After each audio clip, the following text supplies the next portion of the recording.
21 mai 1940. Dans le goulet de Brest, 3 contre-torpilleurs français naviguent en ligne de file en direction du nord, vers Dunkerque, Boulogne ou Calais, afin de soutenir les troupes alliées acculées à la mer. Là-bas, des centaines de milliers de soldats français, britanniques et belges sont encerclés par l'armée allemande, attendant avec anxiété leur évacuation par la mer afin d'échapper à la capture ou à la mort.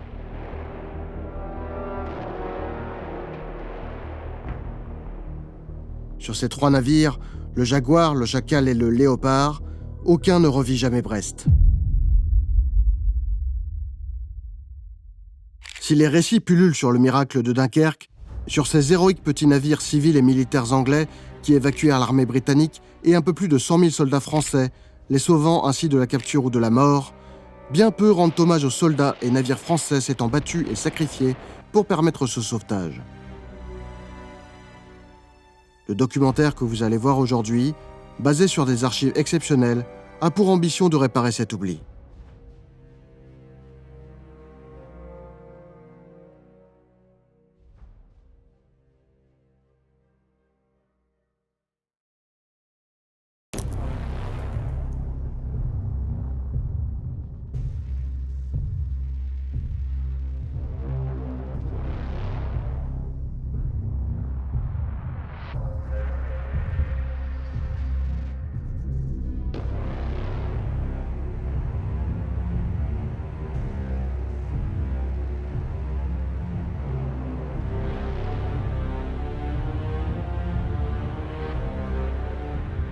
« 1er septembre 1939.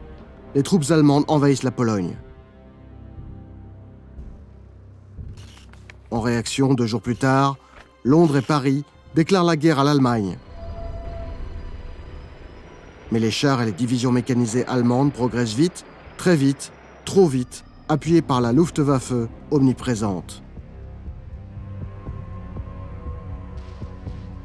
Varsovie est encerclée le 14 et capitule le 28, attaqué qui plus est dans le dos, à l'est, par l'Union soviétique dans le cadre du pacte germano-soviétique. Les Franco-Britanniques, qui comptaient sur une résistance prolongée des Polonais, au moins jusqu'à l'hiver, sont totalement surpris par la rapidité avec laquelle les Allemands ont conquis le pays. Ceux-ci transfèrent alors immédiatement leurs forces vers l'ouest en vue d'une offensive qu'Hitler veut lancer le plus rapidement possible.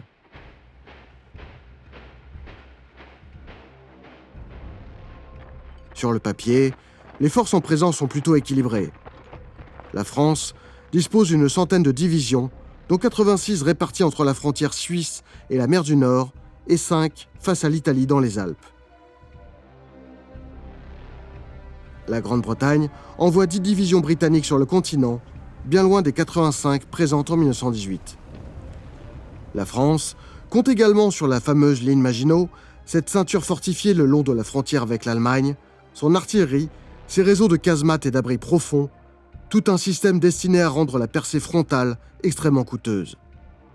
On escompte alors que l'ennemi passera par la Belgique.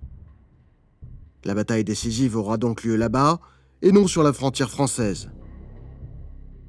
Dans un premier temps, le général Gamelin, chef d'état-major des armées françaises, comptait se battre le long de la frontière belge, avec en réserve une armée, la 7e, du côté de Reims. Un plan qui date de la déclaration de neutralité belge de 1936. Mais en novembre 1939, puis en mars 1940, général Gamelin décide un nouveau plan. Le plan d'Île-Breda, consistant à porter le front en Belgique jusqu'à Breda, aux Pays-Bas. Gamelin pense que l'armée belge résistera suffisamment longtemps pour que l'armée française puisse manœuvrer et se retrancher. Avec ce nouveau plan, la 7e armée est désormais en première ligne, à la jonction avec les Pays-Bas. Ce plan comporte des déficiences importantes. Avec l'emploi de la 7e armée en première ligne, Gamelin n'a plus aucune réserve de manœuvre. Pire, en plus des nombreux généraux français qui s'opposent à cette manœuvre, la Belgique refuse toute coordination de peur de provoquer l'Allemagne. Mais malgré ces vents contraires, Gamelin maintient son idée. Côté allemand, le plan initial qui reprenait les grandes lignes de l'attaque de 1914 est modifié par le général von Manstein. Ce plan adopté et imposé par Hitler contre l'avis de certains de ses généraux, consiste à attirer les forces principales alliées en Belgique par une attaque frontale et porter le poids principal de l'attaque dans les Ardennes, puis à foncer vers les ports de la mer du Nord afin de couper les troupes alliées de leur base. Au cours des 30 dernières années, l'étude des causes de l'effondrement militaire français de mai-juin 40 s'est considérablement étoffée. Il ne viendrait plus à l'idée d'aucun historien sérieux d'accréditer la thèse de la supériorité numérique et matérielle de l'armée allemande. L'historien allemand Frieser montre également que les succès allemands tenaient en effet plus de l'improvisation et de l'audace, voire de l'insubordination de quelques officiers, plutôt qu'une soi-disant stratégie de guerre éclair savamment planifiée avant l'invasion. Concernant le matériel, pris individuellement comme le Saumua ou le B1 bis, les chars français étaient plus performants, mieux blindés et mieux armés. En revanche, ils étaient plus lents, avec une autonomie plus faible et surtout un manque criant d'équipement radio.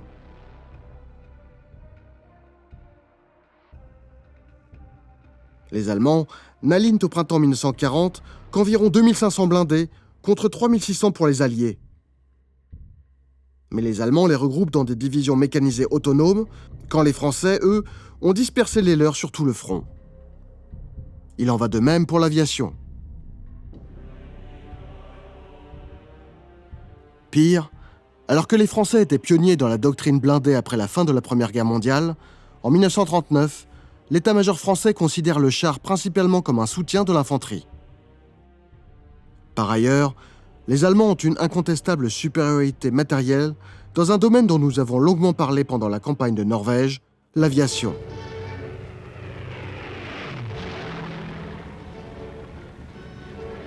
La Luftwaffe dispose en effet de 4000 avions, contre près de 1100 Français, renforcés par environ 450 appareils anglais, essentiellement des chasseurs Hurricane et des petits bombardiers Blenheim. Cette supériorité allemande est non seulement quantitative, mais aussi qualitative. Le Stuka, bombardier en piqué à la précision redoutable, n'a pas d'équivalent chez les Alliés.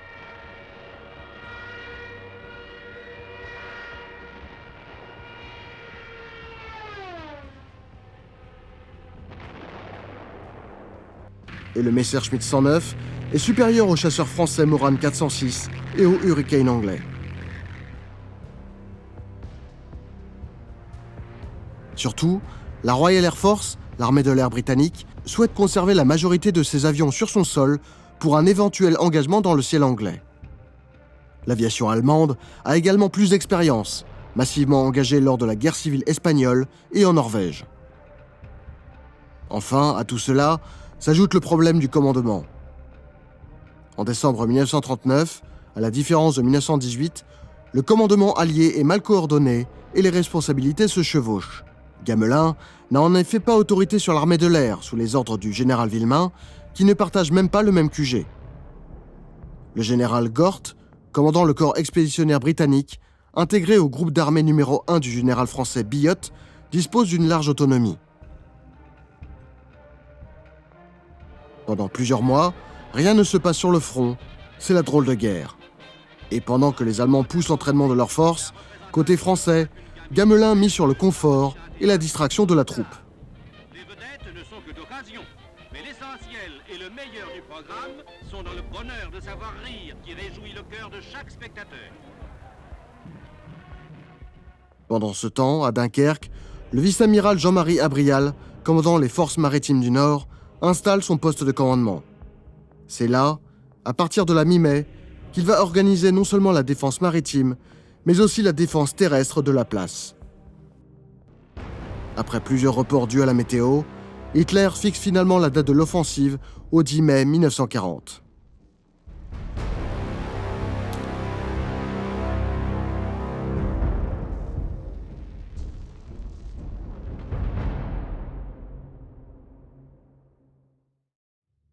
Les archives que vous verrez dans cette émission ont été achetées grâce aux donateurs de la cagnotte lancée en début d'année, donateurs que je remercie très chaleureusement. Et pour cette émission, j'ai le grand plaisir de vous présenter un partenaire que j'aime beaucoup, qui a créé le logo de la chaîne et qui a illustré une partie de mon livre, c'est 800tonnes.com. 800 tonnes, C'est un artiste passionné qui crée de superbes posters militaires, rétro ou contemporains. Ses œuvres couvrent une grande variété de sujets, les sous-marins comme dans notre émission du jour, les navires de surface, modernes ou historiques, l'aéronaval, l'aviation, l'industrie et même le monde ferroviaire. Ces posters sont disponibles dans différentes tailles, avec même la possibilité d'acheter un cadre pour le format A2. Tout est imprimé et expédié depuis la France, vous pouvez y aller en toute confiance car c'est un ami.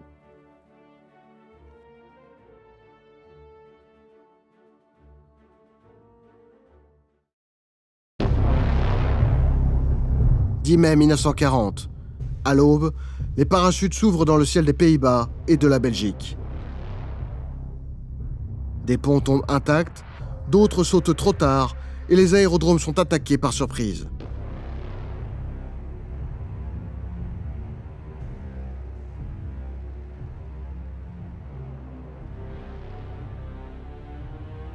À la nouvelle de l'offensive, le grand mécanisme allié se met en mouvement. Le plan d'Il-Breda est déclenché.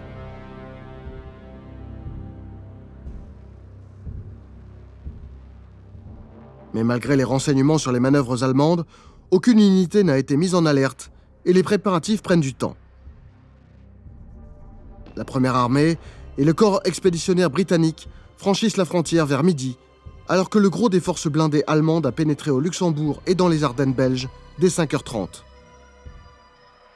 Les armées françaises se portent sur les positions prévues. Mais les soldats belges, à la consternation des officiers français qui arrivent, ne résistent que le temps de réaliser les destructions des infrastructures, puis reculent. Des conflits surviennent entre officiers français et belges, chacun ayant des ordres et des consignes contradictoires. Le manque total de contact d'état-major entre les Franco-Britanniques d'une part et les Belges d'autre part entraîne la confusion sur le terrain. Pire, autour d'Annut, le général Priou, en avant de la première armée française, constate l'absence des ouvrages défensifs, fossés ou obstacles anti-chars, pourtant promis par les Belges les mois précédents. Au nord, les défenses belges cèdent partout. À partir du 12 mai, autour de Annut toujours, le corps de cavalerie du général Priou rencontre l'avant-garde des Panzerdivisions du général Höppner. C'est la première grande bataille de chars de la guerre.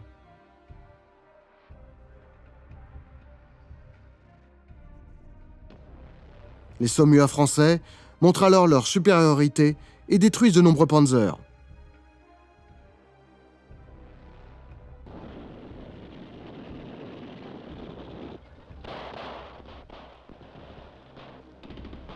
La mission de Priou n'est pas de vaincre, mais de retarder.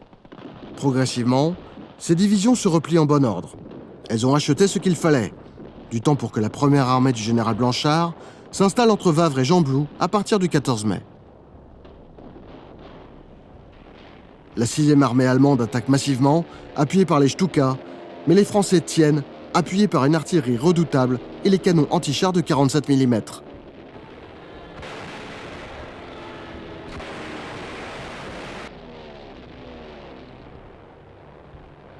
Au soir du 15 mai, la ligne n'a pas cédé.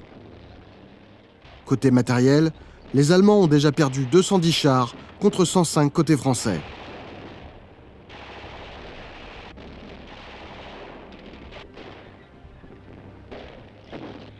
Mais si le front de Gembloux tient, plus au sud, sur la Meuse et autour de Sedan, la situation est tout autre.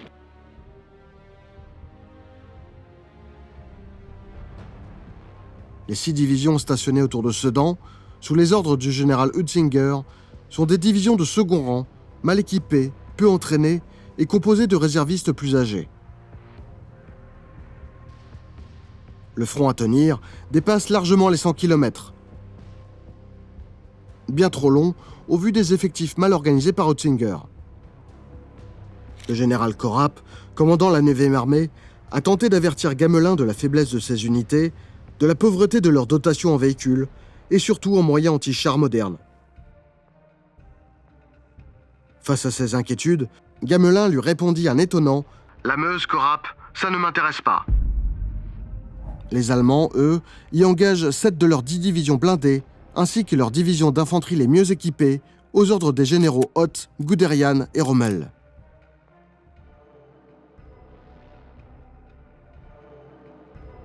« 12 mai, l'attaque débute. Les unités françaises, sous la pression, repassent en arrière de la Meuse. Les pionniers allemands se précipitent sur le fleuve, mettent en place des ponts de bateaux et le franchissent en barque. Là aussi, on entend souvent que ce sont les chars qui ont franchi la Meuse. Or, la manœuvre de franchissement et d'exploitation, qui fut loin d'être la promenade de santé présentée après-guerre, fut l'œuvre de l'infanterie.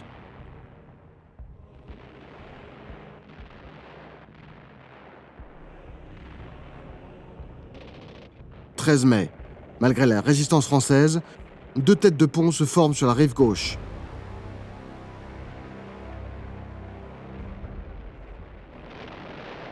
Depuis le matin, les Stuka pilonnent sans relâche les positions françaises, puis c'est au tour de l'artillerie avant que l'assaut allemand ne soit général.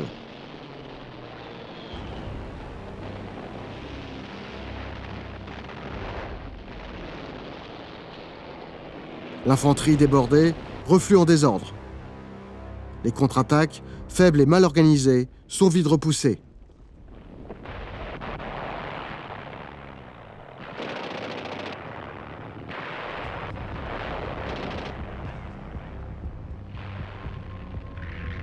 Toute la journée, les forces aériennes alliées ont attaqué les colonnes allemandes dans les Ardennes et sur la Meuse, effectuant environ 300 sorties.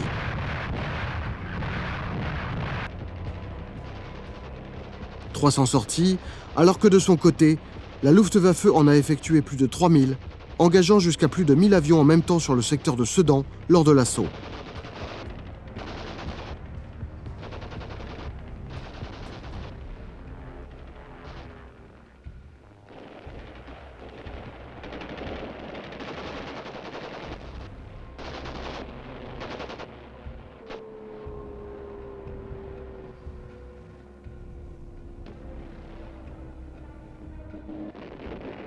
Cependant, les Français se battent avec acharnement, notamment à Stone, au sud de Sedan, à partir du 15 mai. 2 divisions mécanisées lancent de violentes contre-attaques et le village change de main de nombreuses fois. Les pertes allemandes sont terribles, en hommes et en chars, mais finalement, le village est évacué par les Français par manque de soutien. Sur le plan local, Stone illustre la capacité française à frapper durement, à reprendre un terrain perdu et surtout à infliger de très lourdes pertes à l'ennemi. On citera notamment le B1 bis du capitaine Biot, qui détruisit 13 chars allemands en quelques minutes à lui seul. En 2 jours, le régiment allemand Großdeutschland a perdu la moitié de ses pertes de toute la campagne de France et de nombreuses unités allemandes sont particulièrement éprouvées par la défense française.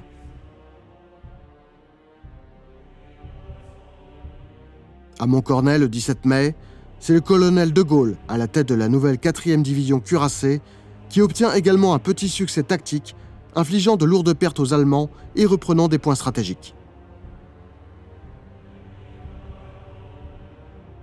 Mais à nouveau, sans appui de l'aviation, de l'artillerie, ni suivi par l'infanterie, les chars de Gaulle doivent abandonner les gains obtenus. À l'échelle de la campagne, ces coups d'éclat sont trop isolés. Pendant ce temps, la 6e Panzer fonce dans une grande brèche sans opposition vers l'ouest, progressant à grande vitesse, traversant la Picardie, coupant les routes et voies ferrées, franchissant les rivières sur des ponts saisis intacts ou sur des ponts artificiels.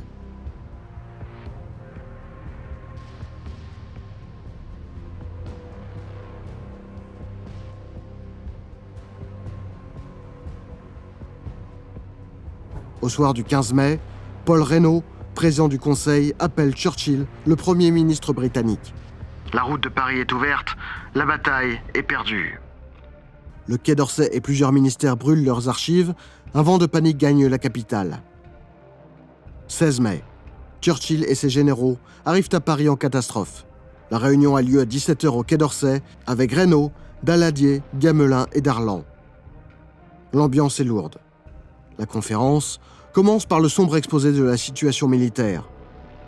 Et lorsque Churchill demande « Où sont les réserves stratégiques, la masse de manœuvre ?» Gamelin répond « Nous n'en avons pas. »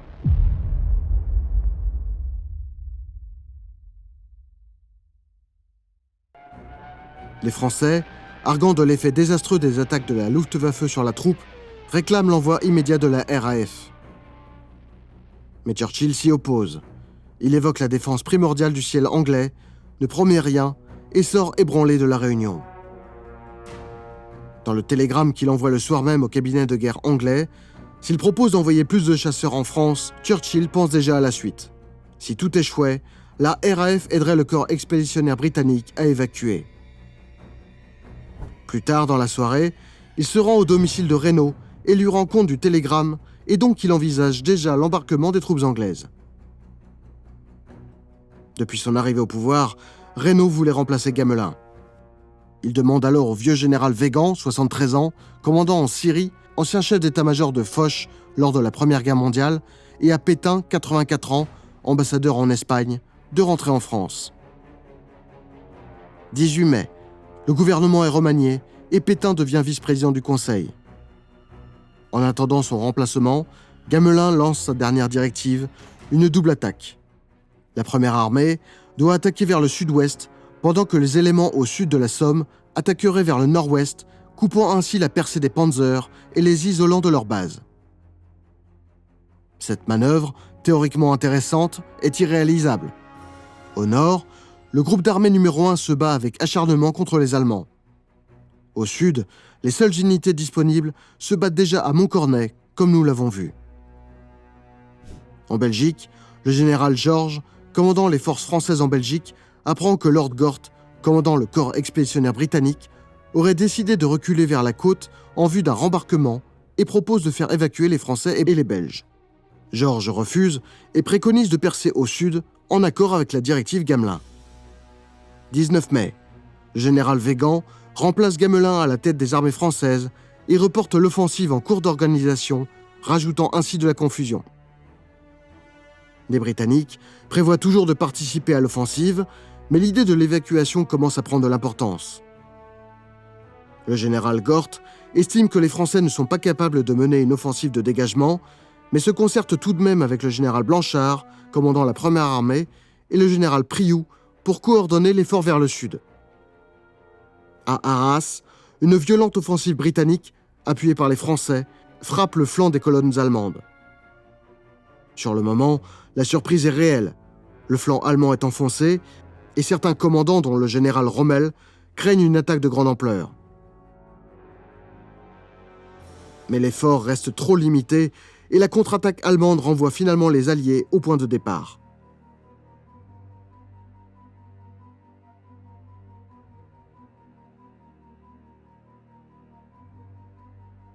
Les Panzers atteignent alors la côte, enfermant le groupe d'armées alliées en Belgique, coupant ses lignes de ravitaillement terrestre. Finalement, Weygand relance l'offensive de dégagement pour le 22 mai. Pour la mettre au point, Weygand lance la conférence d'Ypres, prévue le 20 mai avec le roi des Belges, le général français Biot et le général britannique Gort. Mais sur le chemin, l'avion de Weygand est attaqué et doit se poser à Calais. La réunion est reportée au 21, mais Lord Gort n'est pas prévenu et ne participe donc pas à la réunion. La coordination est déjà un échec. Pire, le général Biot, chargé de la mise en œuvre de cette contre-offensive, se tue dans un accident de voiture le soir même. Le général Blanchard, qui lui succède, n'a pas assisté à la conférence. Face au vent contraire, Gort est désormais convaincu qu'il faut évacuer. Les ports du Nord, Boulogne, Calais, Dunkerque, deviennent alors des objectifs essentiels pour les deux camps. À Boulogne, la garnison est attaquée par une puissante colonne motorisée allemande. Au large, le torpilleur Orage, qui se dirigeait vers Dunkerque, se détourne pour prêter main forte aux autres torpilleurs français, le Cyclone, le Fougueux, le Frondeur et la Bourrasque.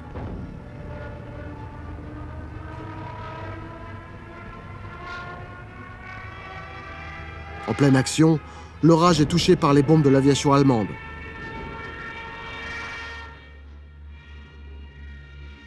Il coule au large du port, entraînant avec lui une partie de l'équipage.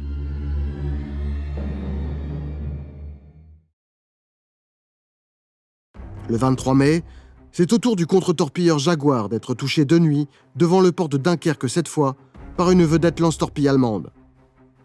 Irrécupérable, le navire est échoué pour éviter de couler. Le lendemain, 24 mai, le Chacal et le Léopard sont attaqués devant Boulogne par des bombardiers allemands. Le Léopard parvient à éviter les bombes et à s'éloigner, mais le Chacal, touché, fait naufrage et s'échoue.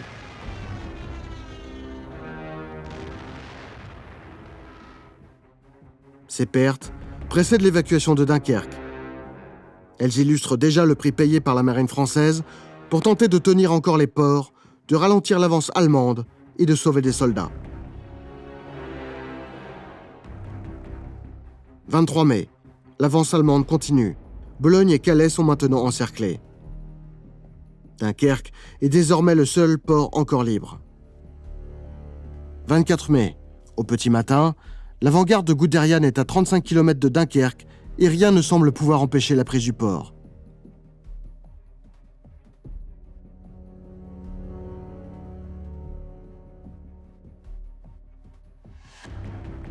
C'est à ce moment crucial qu'intervient un ordre étonnant.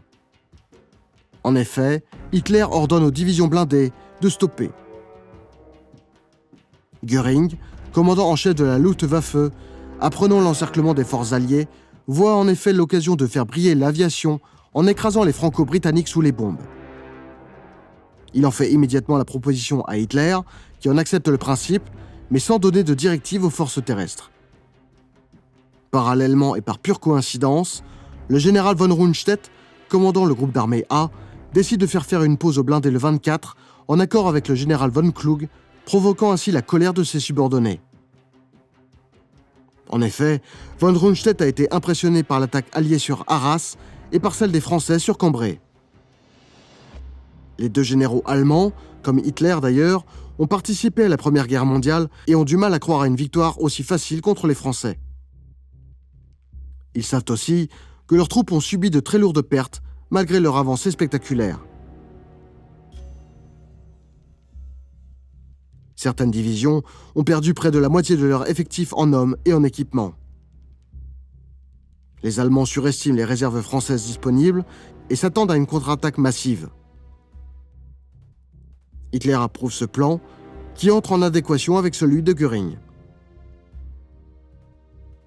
Cette décision contribua à sauver le corps expéditionnaire anglais ainsi qu'une bonne partie des soldats français.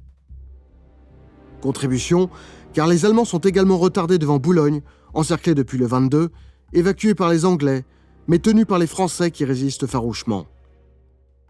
La ville de Calais tient également, défendue par des batteries de la marine française, tenue par une brigade britannique et quelques éléments français. Pour Dunkerque, ces jours sont essentiels. Ils permettent à l'amiral Abrial, désormais chef de la défense terrestre, d'organiser un périmètre de défense, de préparer les accès maritimes et de mettre en place la partie française de ce qui va devenir l'opération Dynamo. Pendant que les Allemands marquent le pas devant Dunkerque, les états-majors alliés débattent. Le général Weygand tient à sa manœuvre de dégagement et pour cela, le corps expéditionnaire britannique est indispensable. Mais pour Lord Gort, cette offensive est irréaliste. Ses divisions sont entamées, ses communications avec le Sud fragiles et ses flancs menacés.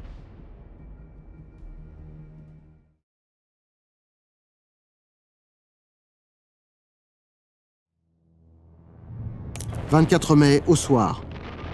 Les Allemands lancent une attaque sur le fleuve de la Lys, bousculant les forces belges épuisées et menaçant ainsi d'encercler totalement les Franco-Britanniques.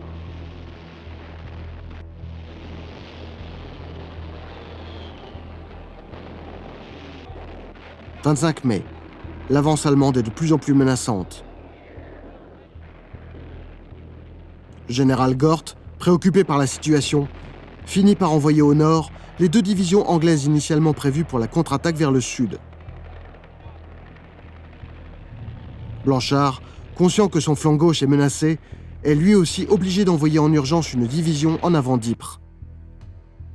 L'offensive Weygand est repoussée au 27 mai, avant d'être annulée définitivement, faute de moyens. C'est la fin du plan Weygand. Les deux généraux anglais et français en sont arrivés chacun de leur côté à la même conclusion.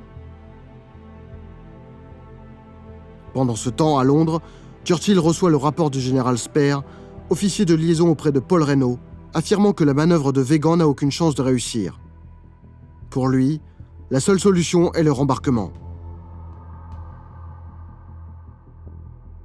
Les Britanniques sont désormais unanimes, il faut évacuer et sauver le corps expéditionnaire. L'opération Dynamo est sur le point de naître. Contrairement à l'idée qui fut véhiculée pendant des décennies, c'est bien l'envoi de forces à la gauche des armées alliées, menacées d'encerclement définitif, et non le retrait unilatéral des Britanniques sur Dunkerque, qui contraint les Alliés à renoncer à l'offensive Weygand. Mais si pour le général Gort, le réembarquement des troupes est l'unique solution, pour le général Blanchard, il faut tenir Dunkerque avec l'espoir d'être dégagé depuis le sud.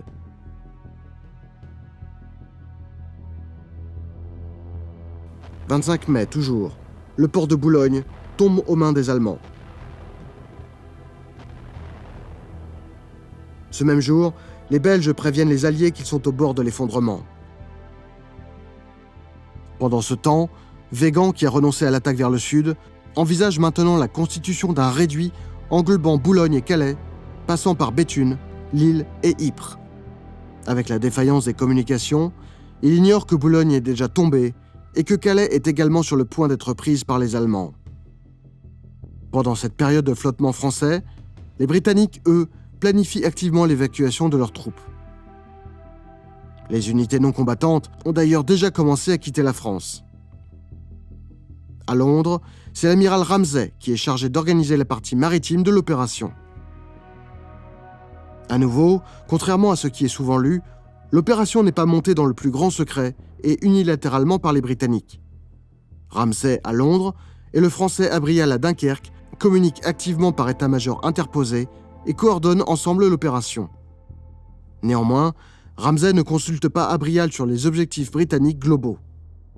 Les priorités nationales demeurent distinctes: sauvegarde du corps expéditionnaire pour Londres, maintien du front et évacuation des forces françaises pour Abrial. Au lancement officiel de l'opération Dynamo, les Britanniques estiment ne pouvoir sauver qu'une fraction des troupes, sentiment confirmé par les premières évacuations. Le 27 mai, seuls 7000 soldats sont rembarqués, dont un tiers par les plages.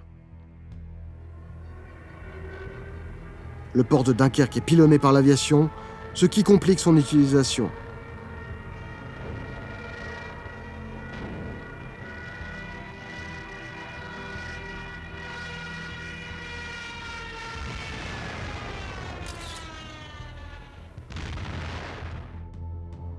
Face à cette situation, Londres fait appel à tout ce qui flotte, du plaisancier au chalutier, avec de faibles tirants d'eau afin de récupérer les hommes directement sur les plages. 27 mai toujours, l'armée belge est sur le point de s'effondrer et le roi Léopold capitule sans condition dans la soirée. Malgré les nombreux avertissements reçus, les Franco-Britanniques sont surpris par la capitulation belge. 28 mai, Blanchard apprend que l'armée britannique va quitter ses positions dans la nuit du 28 au 29 pour reculer. Blanchard proteste car ce mouvement isolerait totalement la première armée française. Gort lui montre alors le message de Londres ordonnant l'évacuation du corps expéditionnaire britannique. Malgré les ordres britanniques, le général Priou compte résister sur la Lys, quelles que soient les conditions, mais envoie tout de même une partie des troupes vers Dunkerque. Alors que les Britanniques planifient et organisent, les Français improvisent et s'adaptent, subissent les événements. Pendant ce temps, alors que la pression allemande se fait de plus en plus forte sur l'armée de Blanchard, 40 000 soldats français se retrouvent encerclés autour de l'île.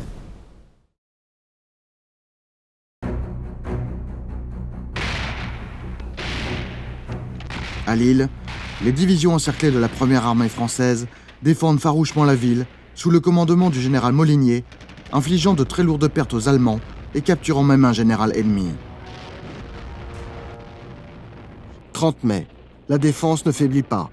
Plusieurs demandes de réédition par des Allemands exaspérés sont refusées par les Français. Le 31, en milieu d'après-midi, le général Weger offre à Molinier les honneurs de la guerre en échange de la reddition. À bout de munitions et de force, Molinier accepte et les troupes françaises défilent avec leurs armes devant un détachement allemand qui leur rend les honneurs. Les soldats de Lille ont retenu près de 100 000 soldats allemands pendant plusieurs jours, donnant ainsi du temps aux troupes se repliant vers Dunkerque. À Dunkerque, justement, sous les bombes allemandes, des dizaines de navires et de petites embarcations répondent à l'appel de Londres et les évacuations s'accélèrent à partir du 28. La jetée est du port, transformée en quai improvisé, permet d'augmenter le rythme des embarquements. Mais les pertes en navires civils deviennent préoccupantes politiquement. Désormais, les navires civils n'opéreront plus que de nuit et les militaires de jour. Ce 28 mai, plus de 17 000 soldats ont été évacués. Les navires de l'opération Dynamo utilisent 3 routes maritimes définies entre les champs de mines et les bancs de sable pour rejoindre Douvres. Sur la route sud, ils passent à portée de l'artillerie positionnée autour de Gravelines.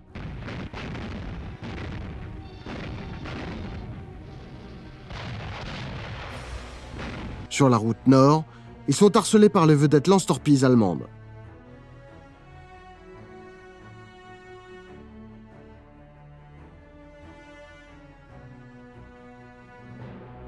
La Luftwaffe, elle, attaque partout. La Royal Air Force intervient au-dessus de la Manche essentiellement, mais ne s'aventure pas vraiment vers la côte. Mais les navires anglais ne sont pas les seuls à participer à l'évacuation des troupes. Militaires ou civils, c'est une 60aine de navires français qui participent à l'effort. Cependant, la confusion sur la mission fait perdre un temps précieux. En effet, dans un premier temps, la marine française pense ravitailler une tête de pont et non pas évacuer des troupes. On signalera également la présence de navires de plaisance belges et néerlandais dans l'opération Dynamo. Sur les plages, les maladresses perturbent les relations entre alliés, exacerbées par la retraite, la fatigue et les incessants bombardements allemands.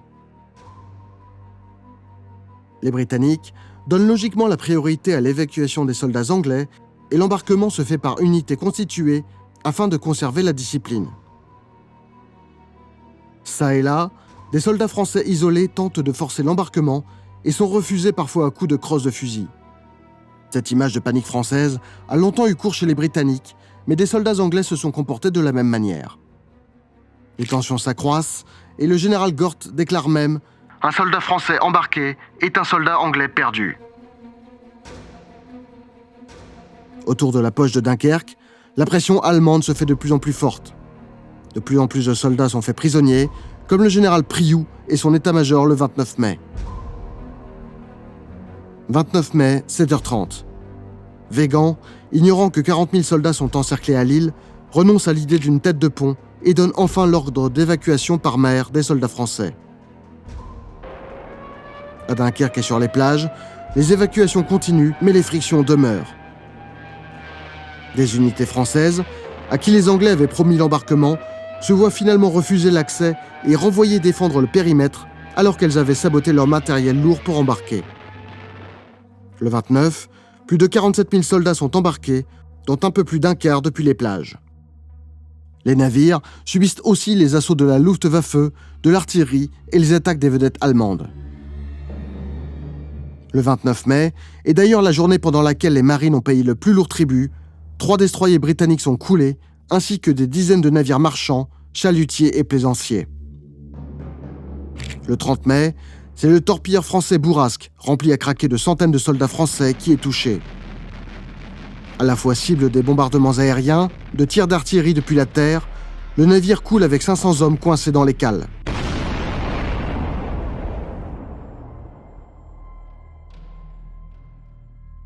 « 800 sont cependant secourus par le torpilleur branle-bas et des chalutiers britanniques pris sous le feu ennemi.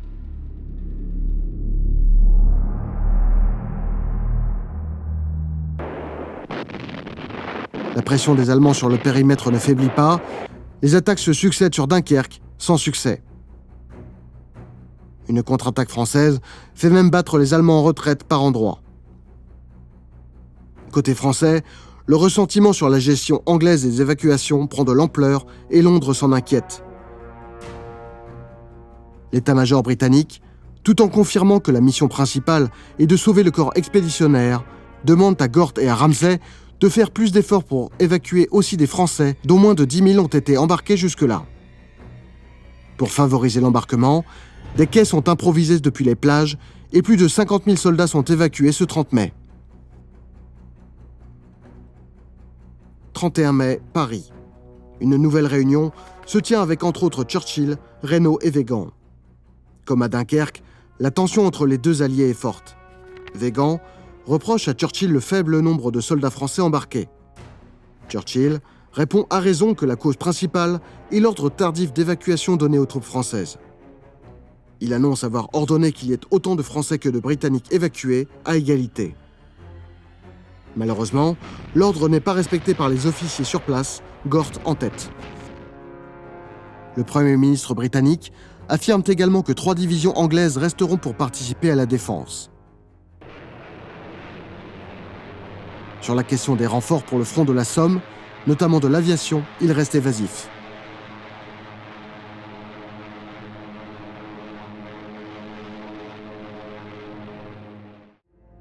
Les Britanniques ont perdu les 2/3 de leur artillerie et la plus grande partie de leurs véhicules. S'ils parlent de la formation en cours de 14 divisions et l'envoi de quelques escadrons de chasse, ils n'annoncent rien de précis en dehors du fait qu'ils continueront le combat. En parallèle, Gort confirme à Abrial que 3 divisions sous les ordres du général Alexander resteront à disposition pour participer à la défense de Dunkerque. Après une dernière contre-attaque dans la nuit, les troupes anglaises décrochent pour prendre position derrière la ligne tenue par les Français, abandonnant la plage de la Panne. Plus de 67 000 soldats ont été évacués ce 31 mai, dont presque la moitié de Français. De nouveau, de nombreux navires ont été coulés, dont le torpilleur français Sirocco. Après avoir évacué des centaines de soldats français depuis le 29, le torpilleur est coulé par un Stuka après avoir été attaqué par une vedette lance-torpille. 1er juin, les Allemands déclenchent l'attaque générale, les Français et Britanniques résistent encore farouchement. Le général Alexander, commandant les dernières forces britanniques censées défendre Dunkerque, annonce à Abrial que ses unités vont décrocher dans la nuit afin de gagner les points d'embarquement. Abrial proteste. Gort lui a assuré la veille que 3 unités participeraient à la défense, le temps de permettre aux nombreuses unités françaises d'embarquer. Mais dans la nuit, les Anglais décrochent donc définitivement derrière la ligne de défense française et gagnent les points d'embarquement. Plus tôt dans la journée, le torpilleur foudroyant, qui s'était distingué lors de la campagne de Norvège quelques jours plus tôt, est touché à son tour. Il est échoué sur la plage afin d'éviter le naufrage.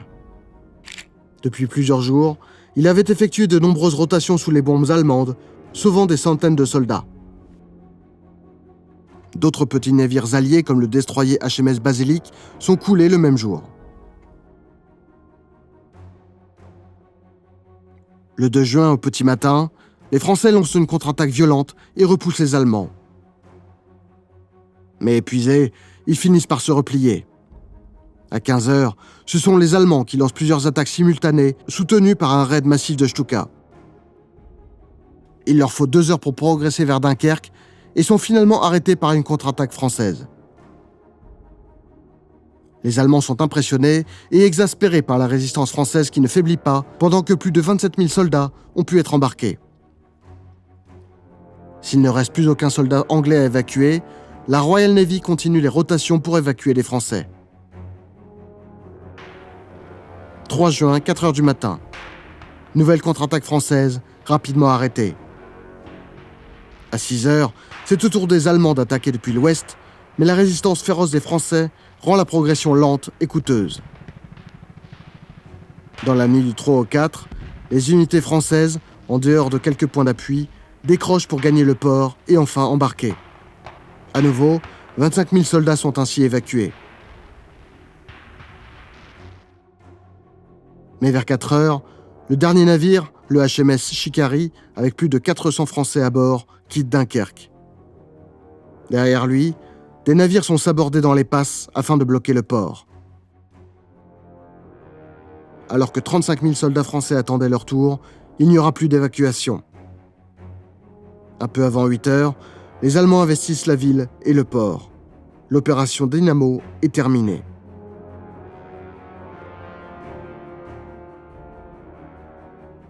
Plus de 35 000 soldats sont faits prisonniers, majoritairement français, avec notamment le vice-amiral Abrial qui a refusé d'abandonner ses hommes.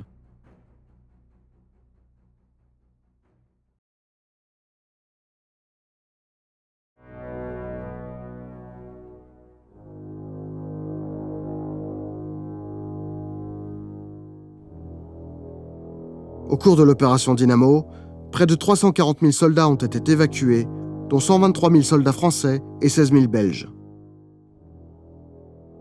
L'évacuation est un succès incontestable et inespéré, mais le bilan est lourd.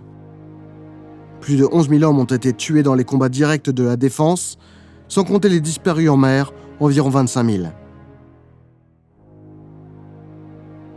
Sur les près de 1300 navires de toutes sortes et de toutes tailles utilisés, 300 ont été coulés, 130 endommagés. Sur les 10 torpilleurs et contre-torpilleurs coulés, 6 sont français. Engagés majoritairement de jour, plus exposés et en deuxième partie d'opération, quand la pression allemande était plus forte, les navires français ont subi des pertes proportionnellement plus importantes. Dans les airs, la bataille fut également intense. La RAF fournissant un gros effort avec près de 5000 sorties, perdant une centaine de chasseurs, mais souvent au-dessus de la Manche, ce qui explique la perception d'absence de protection aérienne. 90 000 fusils, 2500 canons, 80 000 véhicules de toutes sortes et 500 000 tonnes de fournitures diverses sont aussi abandonnées.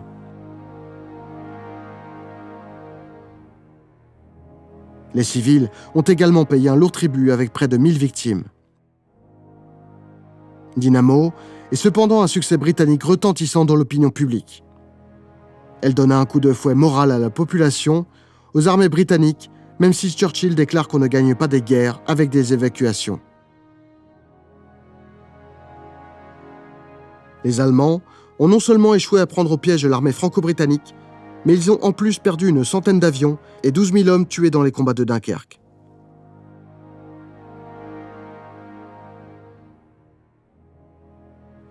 Côté français, l'opération provoque un sentiment d'abandon, voire de trahison des Anglais à Dunkerque, largement exploité par la propagande de Vichy et encore répandu de nos jours.